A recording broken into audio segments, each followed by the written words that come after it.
Hi mga ka-agri!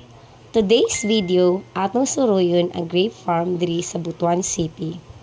Ni-comment ni siya sa page nga magpasuroy sa iyang grape farm.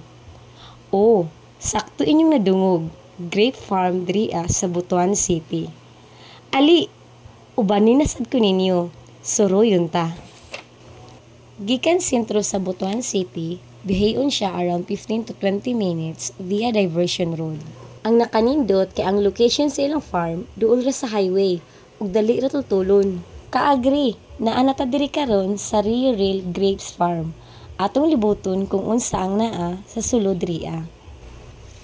Kini ilang farm is 2 years na nila gisugdan. Sa isa ka tuig, katulo nila ni pabungahon. Ang pagpabunga aning grapes is need ni i-pruning ug hatagan og fertilizer nga taas og potassium. Unya, diri sa ilang farm, nasa lay upat ka variety sa grapes nga ilang gitanom. Naay Joy variety, Green Brazilian, Baikonur, o Catawba. Pag ani tuod namo diri mga kaagri, is for pruning pa sila.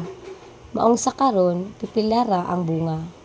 By July sila magpruning, unya sa November, mao na ilang harvest.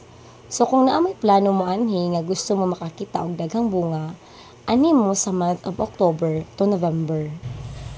Na ako'y trivia tuod sa inyo mga kaagri.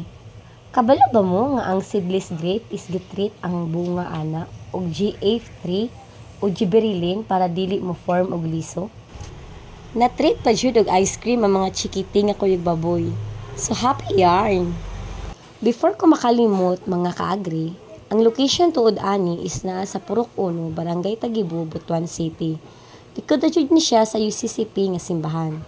Napod ni sila baligya nga rooted cutting sa grapes, sa katong gustong mo palit. Gipinag-iyahan tuod ni nila Ma'am Karel og sa Rio Cesar Merapuentes. Maotod ni ang nursery sa iyahang rooted nga cuttings. Dagko na og well established. So sa katong mga taga-Butuan, dili na mo kinahanglan mo orders sa online. Kay naanay duol diri sa Butuan. Ang nakanindot is what you see, is what you get.